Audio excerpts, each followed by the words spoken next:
There's no shortage of development aid. That's not a problem. Far too often we draw up development projects, okay? And we dump them on the laps of the poor people without consulting with them.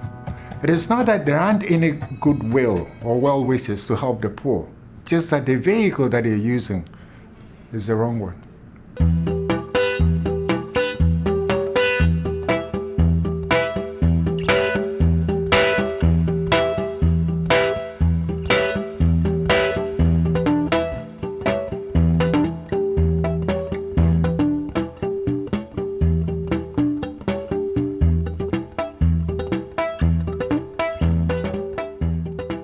The amount of aid that has gone into Africa has been estimated to be about 600 billion. Back in the 1960s, Africa not only fed itself, but it also exported food. Today, Africa can't feed itself and must import food worth $20 billion a year.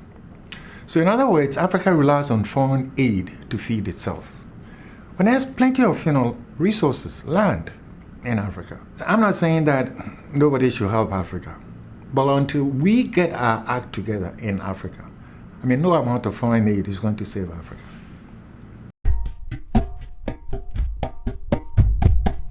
Let's not forget that Africans themselves know what is wrong with their continent, okay? They know what their problems are. And for far too long, foreigners who want to help them have this arrogant, we know best attitude, okay? So they come in trying to do things for Africans, okay? That should not be the case. The type of aid which we have for Africa is the type of aid which will empower Africans so that they themselves will instigate reform from within.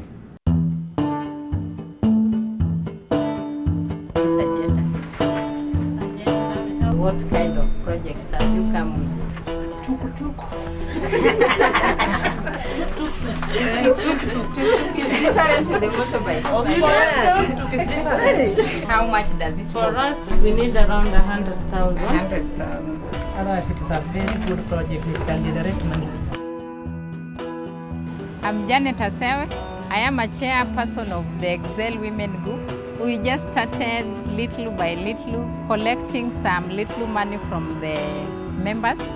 And this money we've been collecting them, and after we felt that it can start a business, at that point is where we started and we move on.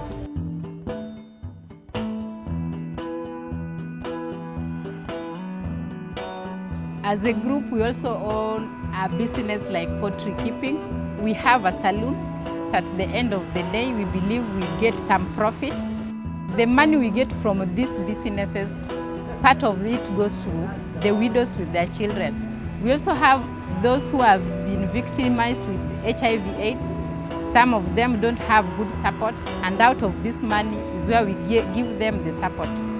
We've never gotten any money from any donor, and we hope maybe with God's plan one day we will get.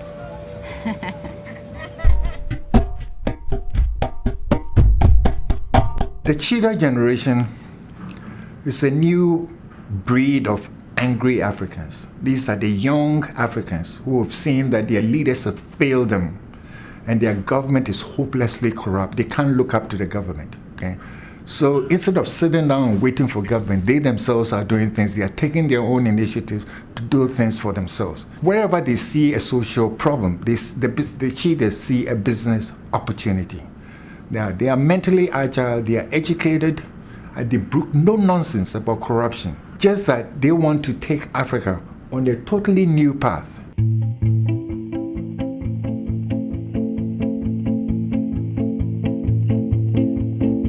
My name is Mugo. I run Presses International. We were the first outsourcing company in Kenya. That's something we're very proud about, having put our country on the outsourcing map. Our country was going through some difficulties, so I started thinking, with our skills and with our qualifications, what can we do from our desks right here in Kenya without leaving home to earn some revenue from the international market, because the domestic market was very, very tight.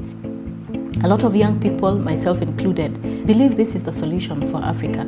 The solution is to look at what we have in our minds that can move us further. The past is gone, and it is now time to use what we have to enrich the continent. Aid sort of creates a mentality of entitlement, a mentality of without this we cannot help ourselves, and at the end of the day it is not as useful as people using their own resources to grow further. And if you look at any other continent, I don't believe there is any continent or any country that has grown and prospered from handouts.